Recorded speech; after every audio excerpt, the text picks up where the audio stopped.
Welcome to Sports Talk with Steve Jones, the daily talk show with the voice of Penn State football and men's basketball. You never know what special guest may stop on by any given day. Now here's the man of the hour, Mr. Steve Jones. I have an hour. Okay. Yeah, the man of the hour. Sounds great. Let's tell you about tomorrow's guests. Neil Coulong on how the Steelers can possibly be 3-2. I watched that game on Sunday. Matt Canada was mad the Steelers scored. I mean, there's no way in heck this team should be 3-2. Mm-mm. With all due respect, now you know Watt's a great player, and he makes a lot of great plays. And I'm thrilled for Joey Porter Jr. Oh, yeah. because of the big interception. But I'm watching that game, and I know that you're really not supposed to criticize Lamar Jackson. Never. How dare you? But jeez, not great.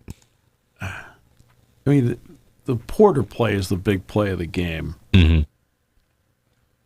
I don't understand why you have somebody that's that gifted that can move the way he can move, and you call a fade pattern.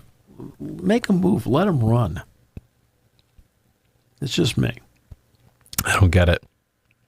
And then we'll also talk with Scott Lauber tomorrow of the Philadelphia Inquirer about the playoffs. The Braves last night.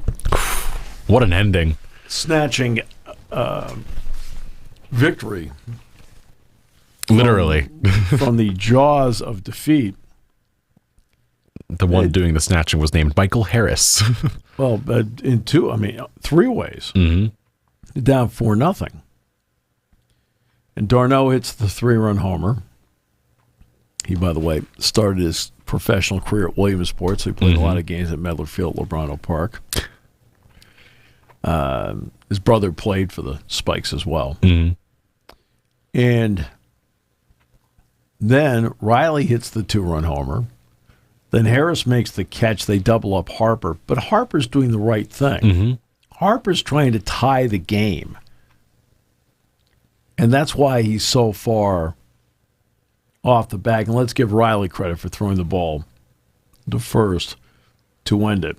He was in the right place. If he was not there, Harper would have been fine. Harris overthrew everybody. Right. But can you blame him? No. When you make that kind of catch against the wall, I don't blame you. I mean, he made the catch off the wall, bounced off of it, and almost in stride took like 2 steps and chucked it. Right. It was what every kid dreams about doing, is making that catch. You hit the wall, you bounce, you take 1 step, and you heave it in. Right. It was honestly quite beautiful to watch. And the series is now tied on a night where Wheeler was pitching great till he gave up the 3-run homer to Darno. And now off day, and they go to Philadelphia tomorrow. Mm-hmm. Arizona, meanwhile. Who saw this coming? I watched all this. I mean, Arizona has now won all 4 of their postseason games. They've won all 4 on the road. Mm-hmm. Who the heck was supposed to be at Chase Field concert? They had to move it. They had to change it because the last thing they expected were the Diamondbacks playing a home playoff game. 'Twas Guns N' Roses. Guns N' Roses. Guns N' Roses was supposed to have a concert there. They're going to Phoenix instead. I think they're okay with that. Oh, I think they are fine with it. That's a good thing. They're pitching well, and Zach Gallen's a good pitcher anyway. Stud. 17-game winner, really sharp. But it's a good young team. Mm-hmm. They've added in guys like Evan Longoria and so forth, and Marte's kind of done a great job at second base for them. Mm-hmm. But the rookie is the one that he's some player. Who, Corbin Carroll? Corbin Carroll He's is some player. It's monster. It's not just that, we talk about Ronald Acuna Jr. having the ability to hit home runs and steal bases. Well, so does Corbin Carroll. He had over 50 steals this year. Mm-hmm. He's just a really good player and a real professional hitter. It's him and Gunnar Henderson both for the Orioles are just like these guys who you're like, this is part of the future of baseball, is these two. So what did home field mean? Diddly. That's what it meant, Steve. It meant diddly because... So let's start with Arizona won at Milwaukee, so 0-2. Meanwhile, Minnesota, now they beat Toronto at home, so it's 2. Texas won at Tampa Bay, 0-2. It's 3. And last but not least, let's see, Texas won at Tampa and Minnesota won at home. And the Phillies won at home. So the opening round, you ended up 4-4. This round, Baltimore's 0-2. Atlanta's 1-1. Dodgers are 0-2. And Houston, Minnesota. Minnesota are 1-1. So 2-6. Yep. For home teams. Not great. Not great, Steve. But there's a part of this that needs to be, I think, brought out. Baseball is a sport where you're playing every day. And the players are used to playing every day. You don't see you don't see load management in baseball. I mean, do you get a guy a day off? Yeah. Of course you get a guy a day off. You only see it with a pitcher. That is the only time you'll ever see it. Like somebody who's playing in the field and they end up, they're healthy all 162. They'll probably play 148 to 152 games. Or maybe 148 to 155 because you might be able to DH them. All right? But you have to give them some time off. Like a day off today. Hey, you played 7 straight games, you get a day off. But you get a day off. You don't get a week off. Nope. And the Braves changed how they went about the week off. Last year, they gave them time off. And, of course, then they lost to Philadelphia. This time, they brought in their minor leaguers. They played simulated games. They practiced at night. You know, when I mean at night, they practiced at 6 o'clock. Yeah. Because that's when the game times were scheduled. And they did all that, and they ended up at least with a split. But for baseball, I'm not surprised that the home teams are 2-6 because the layoff is just different in baseball. Also, it doesn't help that a lot of these stadiums, there's not as much home support as there used to be. Or by these stadiums, I mean Tampa Bay. Because that was a joke. 19 and 21,000 respectively. That's a clown show. And you can talk about Major League Baseball being responsible for part of it by scheduling it late at 3 in the afternoon. But they're building a new ballpark. Now, where are they building it? They're building it in St. Petersburg. Okay, where's the epicenter of sports in that area? Not there. Tampa. I mean, why did the Lightning sell out? And I realize that the Bucks have to win to sell out, but they still draw fairly well. I mean, I've done a couple of Outback Bowls there. St. Petersburg is off. It's across the bay. It's not easy to get to. When I was there for the last Outback Bowl I did, one of the bridges was out. Got hit by a barge. Okay, great. And it makes no sense to me. And I know they tried to get a ballpark in Ybor City. Okay, so that I understand. And Ybor City would have been a great spot to put it in and gave them their best shot. But now they're going to build a 30,000-seat ballpark in St. Petersburg. Okay. As I don't honestly think anything can possibly be worse than Tropicana, though. I've never seen it, so I don't know. It is one of the few stadiums I have been to. And? How do I put it best? It is depressing to be around. Okay. That it looks interesting from the outside, where you're kind of like, okay, this is a funky look, but you walk in and it's just, it's not great. It's a mausoleum. It's a mausoleum. It's too big. It's weirdly shaped for baseball. It doesn't make sense, and it's just gray.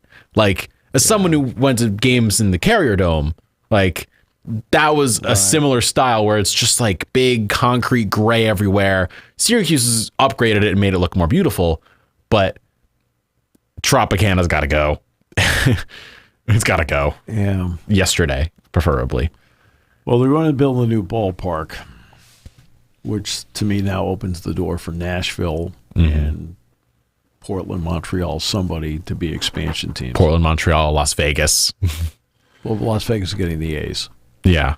Okay, so that's how that was settled because Oakland and Tampa Bay were the two problem children that they cited. Well, Oakland got settled going to Las Vegas. Tampa's going to build a new ballpark. Okay, and the new ballpark will be in line right when the lease on Tropicana Field runs out. Okay. Dodger Stadium, they had 51,000 last night. Seats 56. They have 5,000 empty seats. And remember, this is a year where baseball attendance went up 9.7%. Minnesota, when they get back, will be packed. Target gets packed. You will not be able to find a seat in that. That ballpark's beautiful. I'm so glad that the Twins now play outdoor baseball. Maybe not so much in April, but it's a gorgeous ballpark. You know, it's right next to Target Field. They've got the plaza between the Target Center. Actually, it's right next to the Target Center. Yeah. You got the plaza between the Target Center and Target Field, which is really nice, well done. And that place will be packed. Baltimore was packed. They haven't been there in a while. They'll pack Texas. Yeah. They'll pack Chase Field as well over in Arizona. I think so. Yeah. It's a gorgeous ballpark. Chase Field's a gorgeous ballpark. I'll reserve seeing how excited the fans are about what's going on with them when they play. Just only because it's Arizona and I don't know. And we always know Philadelphia packs out and Atlanta's going to pack out. That's going to be... That's a given. Philadelphia is one of those ballparks in the playoffs where you feel like it's not just a playoff game, it's an event. It's an event. Yeah. And the fans make it that way. They're going to be on every pitch. I'll never forget 19 years ago going to the World Series. Somebody said, what was the experience like? I said, it was incredible. I said, you know what? I said, it's amazing when you're in the park. And you know what everybody doesn't do? Get up and leave. They do not get up and go to the concession stands.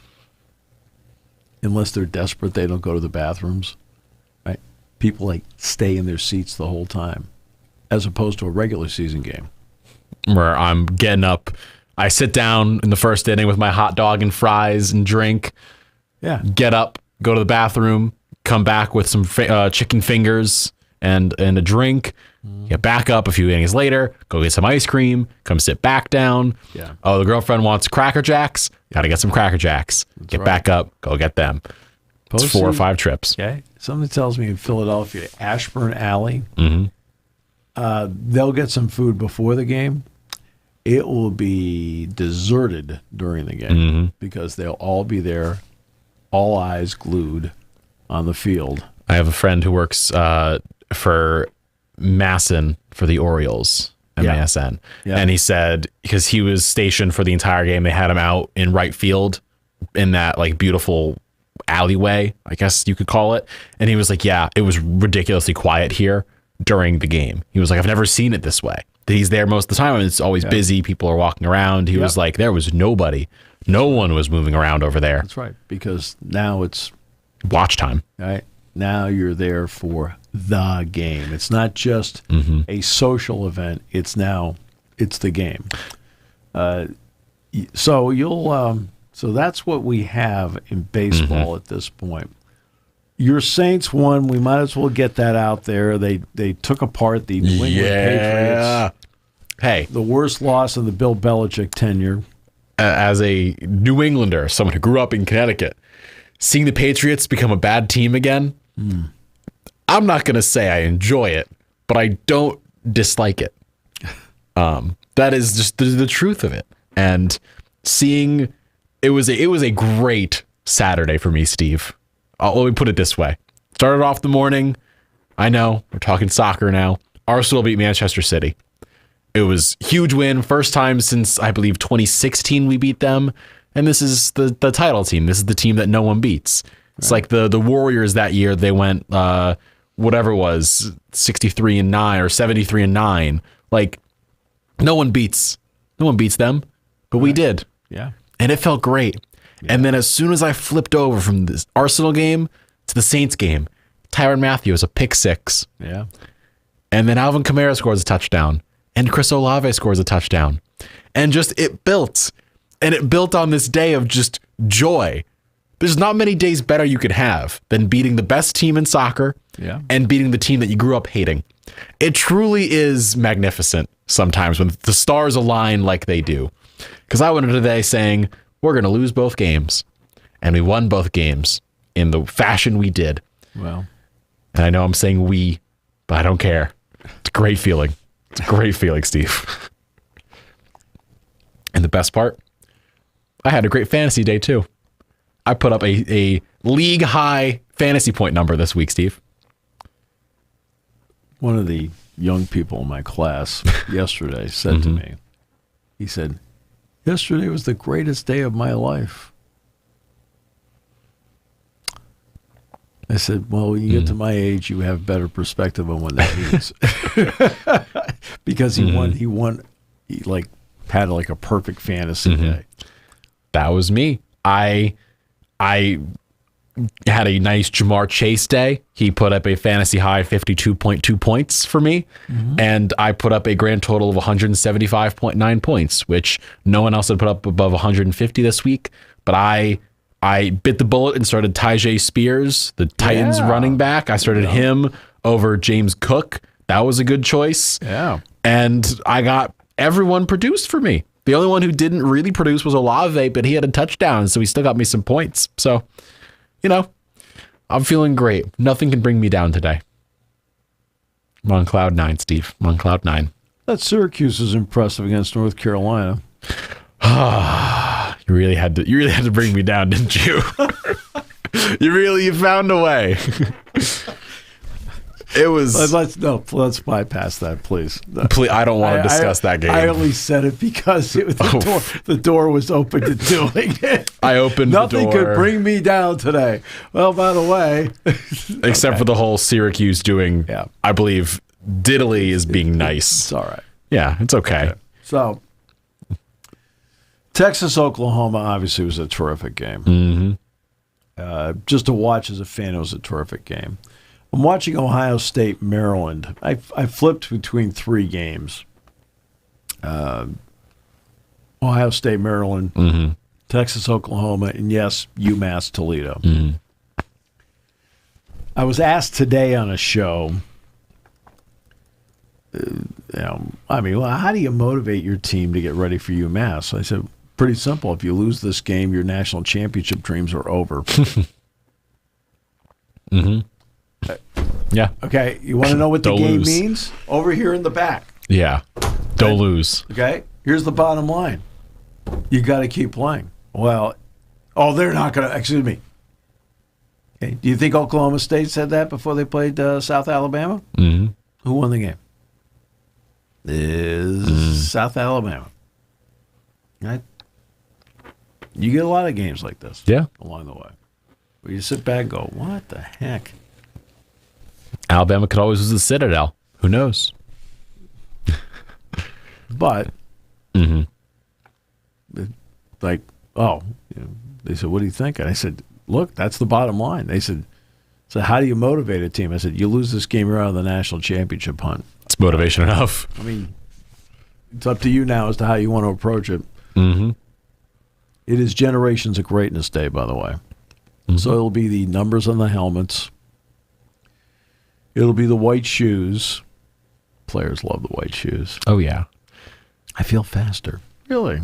It's if you look good, you feel good. You feel good, you play good. That's how it works. They've been breaking in the white shoes for a couple of weeks now.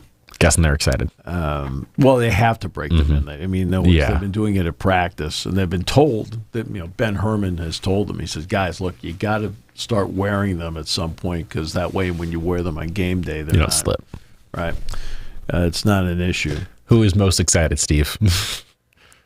What player have you seen who's just like beaming with joy? No, they're all kind of they're kind of a team that's like this. Mm-hmm. They're Interesting. just like, they'll enjoy it. Now there's some guys that wear the white shoes once in a while at practice anyway, and they'll do it in September, because they just like to do it, whatever. But that's the homecoming game, the Generations of Greatness game. So that's the uniforms they'll be wearing on Saturday. I'll never forget doing a game in Baltimore. Penn State was playing Maryland, and Maryland, of course, has a variety of uniforms. And they decided that they were going to wear their throwback uniforms to the year that Dick Shiner led Maryland past Penn State in their one win before they joined the Big Ten Conference. And I said, and today Maryland is wearing their throwback uniforms, Jack, the red jerseys, the white helmets, numbers on them. He says, Penn State is also wearing their throwback. Oh, wait a minute. Those are the Penn State jerseys. I do have a question, college football-wise. Yeah. Really quickly. Sure. I don't know if you saw I guess you can call it a blunder with Miami and Georgia Tech. Sure, I saw it. What do you make of what happened there? Because Miami is up, has the ball, 30 seconds, game should be over. All right. You take a knee. I mean, it doesn't matter what the running back stats happen to be. It doesn't matter if I'm trying to figure out a way to get another touchdown. Just win the game. You've got other games down the road, such as Florida State, for example, that you're going to play that can vault you up there.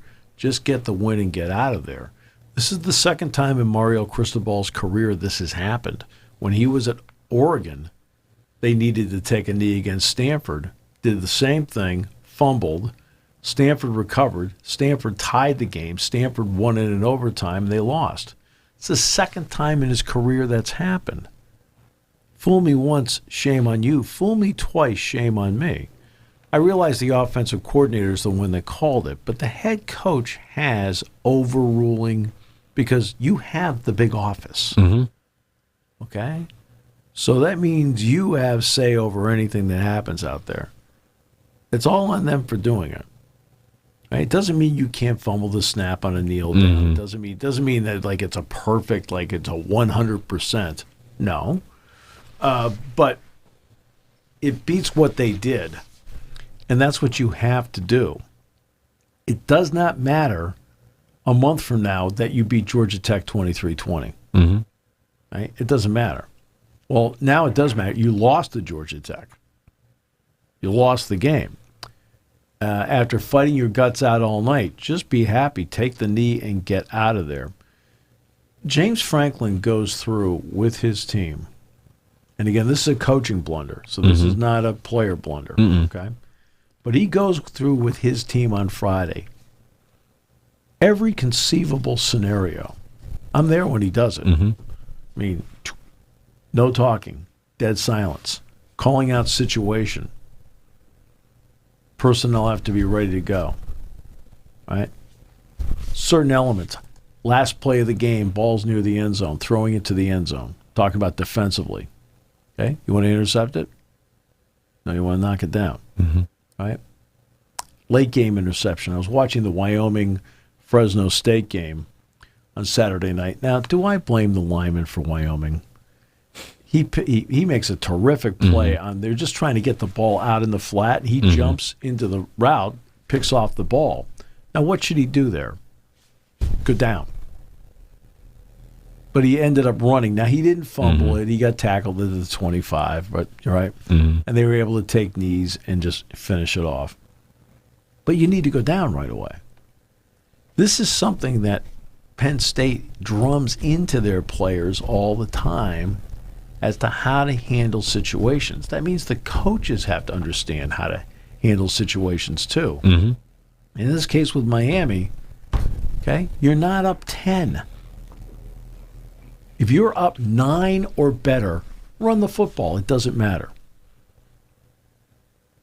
But if you're up 8 or less, you're taking a knee.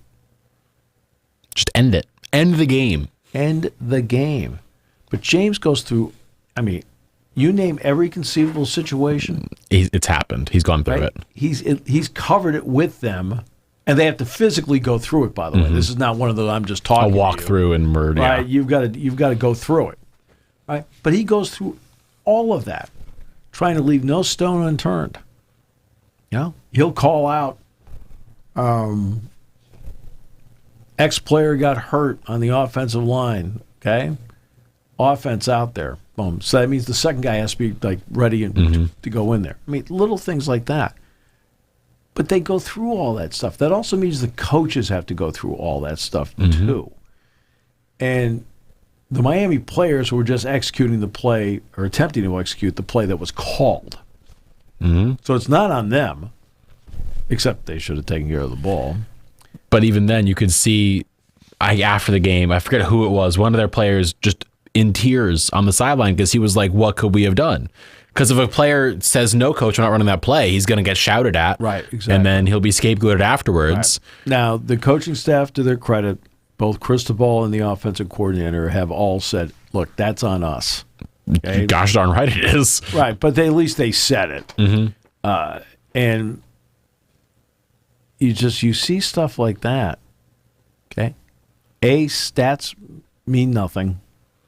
Those 2 yards, they mean a lot. Okay? It's, did you win the game? And style points mean nothing. And that's one of the things I'm going to like about the 12-team playoff. I think, I think it's going to lead to, hey, look, let's just keep winning here. Right? I got to, instead of like, I got to beat a team by 60 points so I can move up one spot. Okay, great. Never enjoyed that. Don't think that's fun. But I think you might see somewhat less of it. Doesn't mean numbers 9 through 18 may be playing that game to get the final 3 or 4 spots. But but I see something like that. It's like, look, just get out of there. You're done. Okay? Because look, they were behind a good portion of the night. They finally fought back. Finally, okay, we're finally to the mountaintop here. And guess what?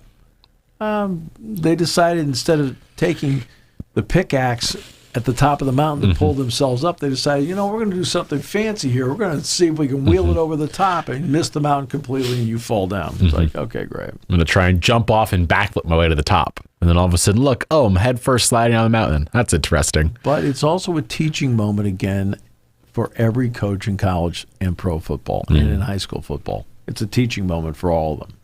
Do you think anybody is going to sit there up 23-20 with the ball at the end where they need a knee to win and not take the knee? Everybody's going to take the knee. Why? They're going to cite this game. But the odd part is Cristobal's already gone through it once. 5 years ago in the Stanford game, they did the same thing and lost the game. How do you go through that as a coach? And then 5 years later, just do it again and do it one more time? Are you kidding me? Just did you know I announced Mario Cristobal's first game as a head coach? Really? Yes. Florida International, Beaver Stadium, 2007 opener. Penn State won 58-0. Not bad. He didn't need a knee that day. No, he did not. But yeah, I saw that, and I had seen the highlight of it because I was out doing something, and I just said, like, as someone who has not played football ever, never played it in high school, never played it before that either. My football knowledge is New Orleans Saints and Madden. That's about it. I could be like, don't run the ball. You are adding a variable in. You are adding the variable in of maybe the handoff gets fumbled. Maybe a hand gets knocked in there. Maybe some sort of penalty comes up where all of a sudden it's a turnover of downs. Whatever could happen, It's adding to it. I was at a practice once, may have been 2006, I think. And they were just doing a walkthrough on a Thursday, right? And Anthony Morelli handed the ball off. I can't remember who the running back was. It may have been Rodney Kinlaw. Just goes in, takes the ball, and he left his thumb in there too long. Now, it was his left hand he was handing it off with, so it was his non-passing hand. He got his thumb dislocated. Right? In a walkthrough. So all sorts of crazy things can happen just handing the ball off. I remember they had to go into the Dome and practice on Friday, the Metrodome. It's the only time Joe ever practiced in the stadium with me when I was around. Every time it's just like, okay, just get off the plane, go to the hotel. James gets off the plane, goes to the hotel. Bill, same thing. I mean, it's the only time I ever saw it because they wanted to see if Morelli could take snaps and throw the ball. They knew he could throw the balls, taking the snaps. And I mean, even something as simple as that. Yeah. My point is, even just handing the ball off. Oh, yeah. No, something stupid can happen. It is a lesson we are taught in science class in elementary school, which is you want to limit the number of variables in an experiment. Any single one thing you do, limit the number of variables in it because it makes it a little easier to just get through it all. Makes it easier to process. Again, it's not like you can't mishandle the snap. But that is one thing you could do wrong or weirdly. But not 7. But when you're in a teaching position, which is what James Franklin happens to be in, he is in a teaching position. You're trying to teach winning football, making winning plays. Winning plays include taking knees. You are constantly looking for examples all over the country of something where, look at this player and the personal foul they got here. They cost their team the game. Look at this move here. They cost their team the game. Look at it. Okay, or look at this bizarre play. So let's go back to the kick 6. Well, when Alabama tried the field goal, I can't remember, it was 56, 57 yards. It was 57-yarder. Okay. And Davis is underneath, and they put Davis back. What was the problem Alabama had on the play? The problem Alabama had on the play was they had all these linemen out there to block, obviously, for the kick. They had no one fast. All right. And so Davis then takes it. Now, what do you think every coach across the country did the rest of the season and in the spring? Teach the linemen how to block that play and how to. Two things. Number one, we need to put somebody back so we can get an opportunity. That's one. And number two, this is how we need to defend it. You still need your linemen out there. It's not like you don't. It depends on who you can put on the wings and so forth. But every coach in the country practiced it because it happened. Well, we better be ready for that. Conversely, we also can run that play ourselves. Right? Somebody tries a long field goal against us, we're going to put somebody back there, and there's a way to return it and block it. Yeah. Okay?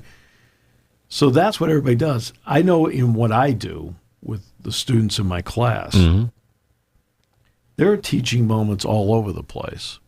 And last week, one of them was on Peacock, the Rodney Harrison comments about Zach Wilson. And I'm referring to Zach Wilson's game essentially as, kind of referred to him and his game as garbage. And my point to them was, hey, look, guys, nobody's garbage, right? In terms of like people playing games and sports. I said, you can come up with different words to say you don't think the player's good.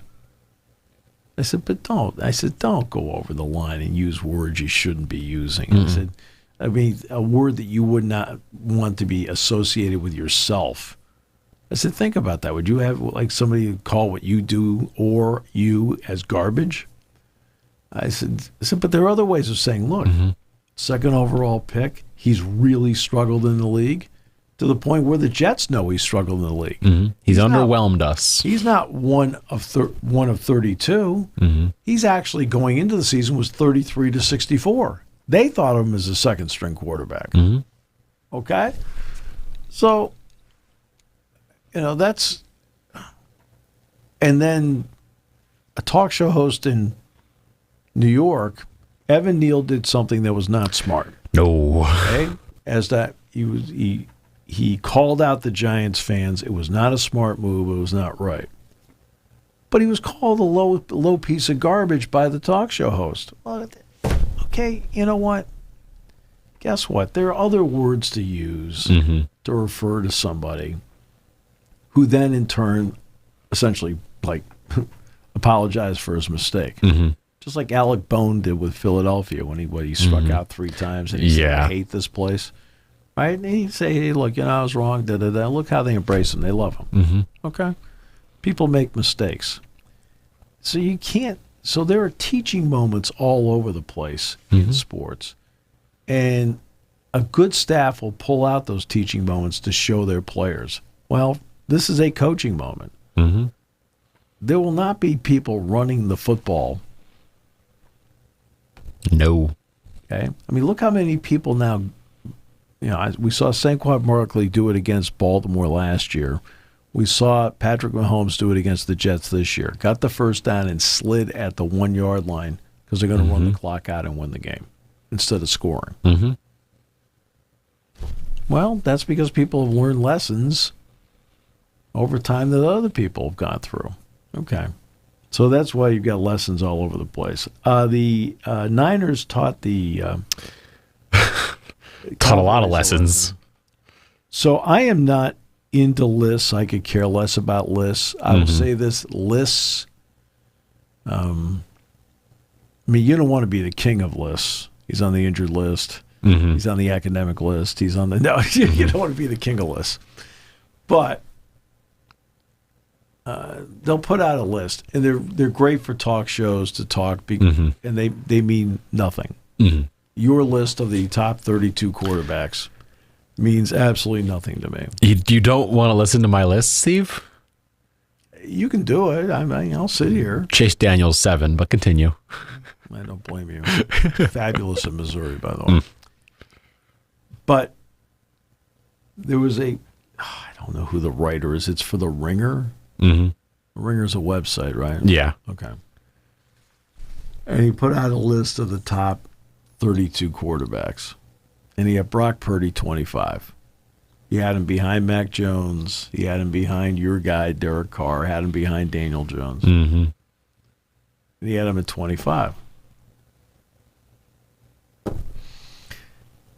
And, of course, people have been going off the deep end about his list, which, of course, means absolutely nothing. 0.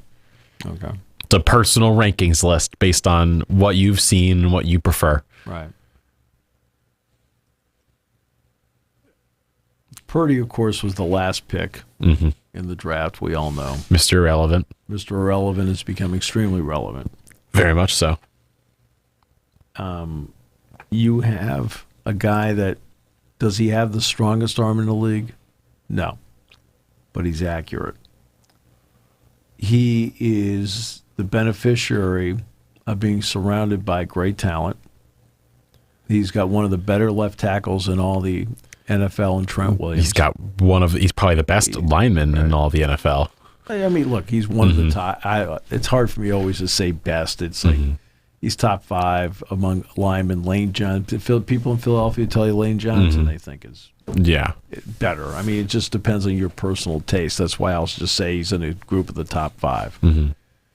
He has a terrific running back that can do a multitude of things. He has a fullback that plays the position as well as anybody in the league.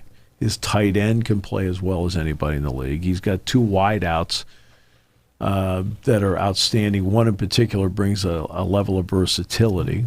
Both are freaks of nature. And he has, obviously a guy that's a very good play caller in Kyle Shanahan. Mm-hmm. And he makes it all pay off because he is, for the most part, a guy that stays away from mistakes because he's accurate with what he does. Now, he has time to do it. He has the personnel to pull it off. But I will say this, I don't see the Niners receivers making a lot of really tough catches because the ball's put in a pretty good spot. So, it doesn't mean they don't ever make a tough catch. They do because they're very talented players. And he also has a defense. It's as talented as they get. Right. I mean, Nick Bosa, Warner, Greenlaw. Did you see George Kittle's comments? I believe he made them, it was this week. He said someone was asking about Brock Purdy, and he said they were asking about like what has helped Brock the most this season. And George Kittle said that this offseason Nick Bosa didn't practice, so he could actually have some plays and like play football without having to worry about Nick Bosa being in his face every 5 seconds. Right, exactly. And I was like, that's understandable. Because he said the only time he ever had that when Bosa was on the field was when he lined up against Trent Williams. Right. But even then, it's Nick Bosa's one of the best in the league. Right. And I thought it was funny. And by the way, Kevin Givens is the one that had the fumble recovery. Penn State's own, Altoona's own. He had the fumble recovery. But they're just a really talented team that's well built. I mean, they're not perfect. They drafted Trey Lance. Yikes! No, but they lost some draft choices doing that. Imagine they still have those draft choices. Imagine what they would do with that. But to their credit, they're just a really good, solid, well-rounded team, and he happens to be okay. Because you can foul it all up. And I know that people have asked me. And, Brian here in the station is a huge Niners fan. And he said, I mean, how much of this is Kyle Shanahan? Look, Kyle Shanahan's an excellent coach. But why couldn't he do this with Trey Lance?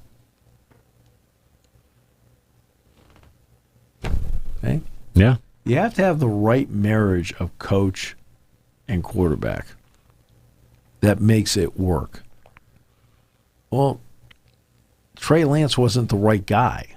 They're running the same plays. Maybe they put a couple of extra things in that Lance can do that Purdy can't. But this guy can execute what the coach wants.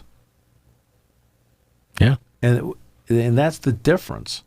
That's why that argument, which became the usual talk show nonsense, right? Brady or Belichick. Well, how about like both? They have to be together to work together. Right. How about both? Lawrence Taylor, when Belichick was the defensive coordinator with the Giants, he had Lawrence Taylor. Well, he was able to scheme up a lot of defensive plays because he had Lawrence Taylor. And Lawrence Taylor was able to do what he did because he had a defensive coordinator that understood what he could and couldn't do. What do you think Raheem Morris is enjoying in L.A. right now? Sure. He's got Aaron Donald. He can just be like, hey, Aaron, go here. We're going to have 3 defenders on you. Have fun. Football games are about matchups, exploiting angles, things like that. And you can do that when you've got the personnel to do it. I can have the greatest schemes on the face of the earth, and I don't have the personnel. It doesn't matter. I can have the greatest personnel, and I can hurt them by giving them lousy schemes. One of the insults they tried to throw at Guy Lewis, the head basketball coach at Houston, when he had all that talent was, well, he just rolls the ball out. Over here in the back, maybe that's what you need to do sometimes. They're in the championship game. Okay. Yeah. Steve Kerr notoriously for the Warriors said the first year they got KD, the year they won, he just said, yeah, I kind of told him, like, here's 5 plays, do what you want. I'm not going to call anything. And he didn't have to because Draymond would be here, and then Klay Thompson would be running around. Steph would run around. KD's here. Like, just those guys are good enough to do whatever they want to. Steve was just like, we're helping them work on small things here or there. But he said, yeah, I didn't really have to do much. But, I mean, that's... Hey, so you have to, if you have a marriage between really good schemes with the personnel to pull it off, okay. That's, I mean, you can coach a team out of it. You can overcoach a team.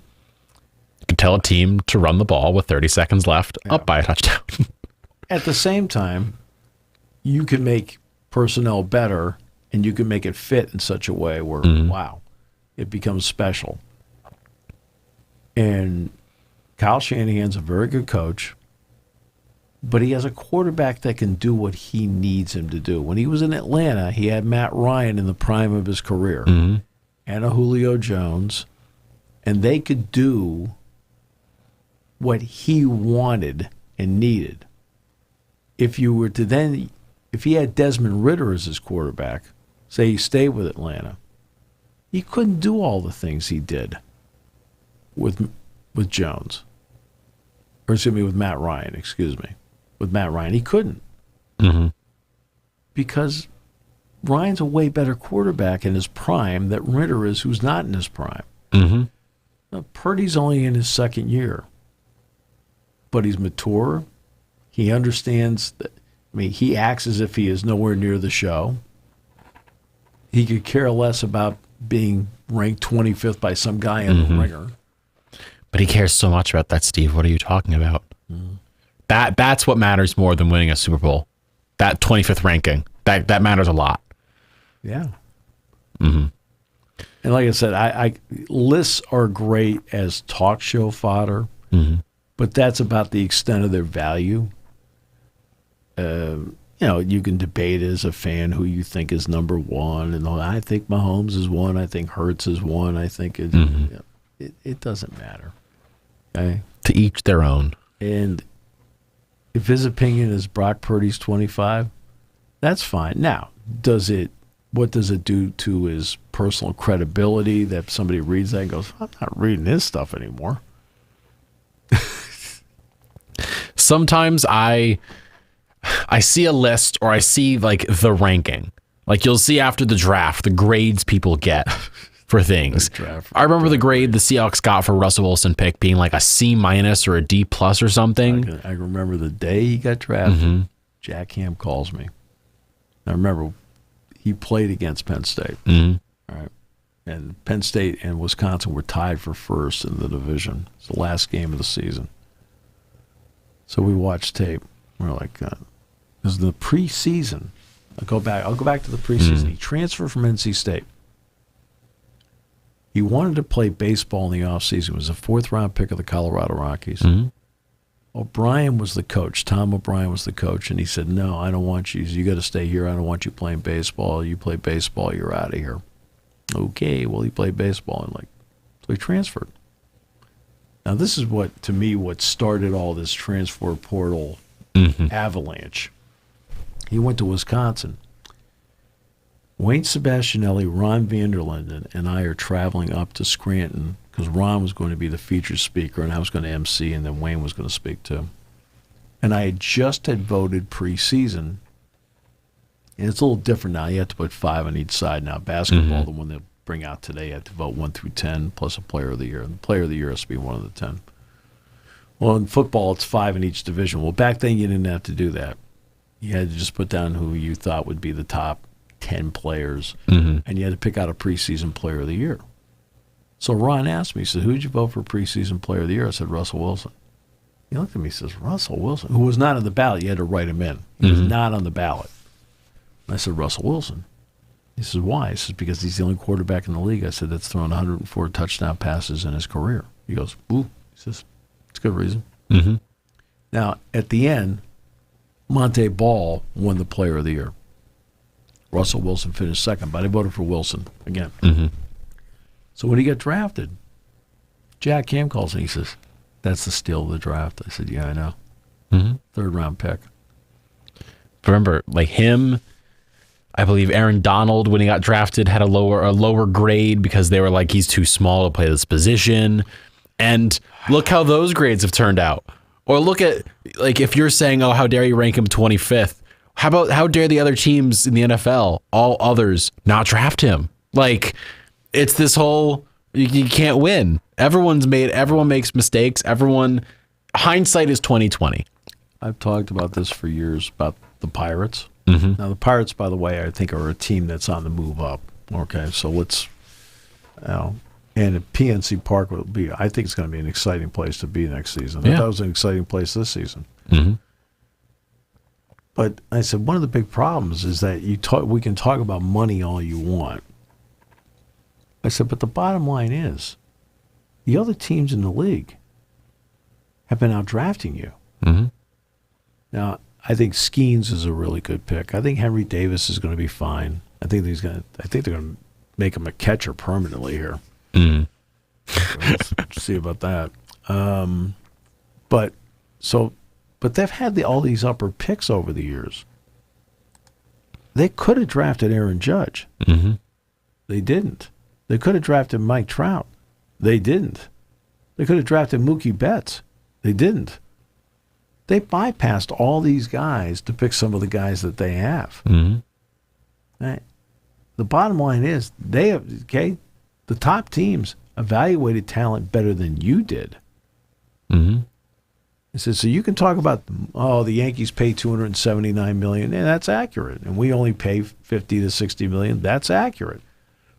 Well, we have to build through the draft. Well, here's the problem: they're still out drafting you. Mm-hmm. Ask yourself, where are you on talent evaluation? Mm-hmm. Because you have to be exponentially more precise on your talent evaluation than the $279 million payroll, and they're still out drafting you. Look at the Miami Heat in the NBA. They are one of the top payroll teams most years, but they still draft incredibly well. Max Strus, great draft pick. Gabe Vincent, great draft pick. Strus played against Penn State when he was at DePaul. Dick and I were like, that dude can play. Yeah. Both dudes got drafted late or undrafted and then made their way in the NBA, and now they're both getting paid because the Heat have the best recruiting guys ever. They hit everybody constantly. We were like, who is this Haywood Highsmith guy? Right. And he's crushing it. Who is Max Strus? Oh, now he's got $64 million in his bank account. Sure. Like, you have to be good at drafting to be a good team, regardless of sport, regardless of everything. Tyler Hero. Mm-hmm. Right? Good player. I remember when the Suns drafted Devin Booker. I'm like, that's a great pick. Mm-hmm. Because it fit what they wanted to do.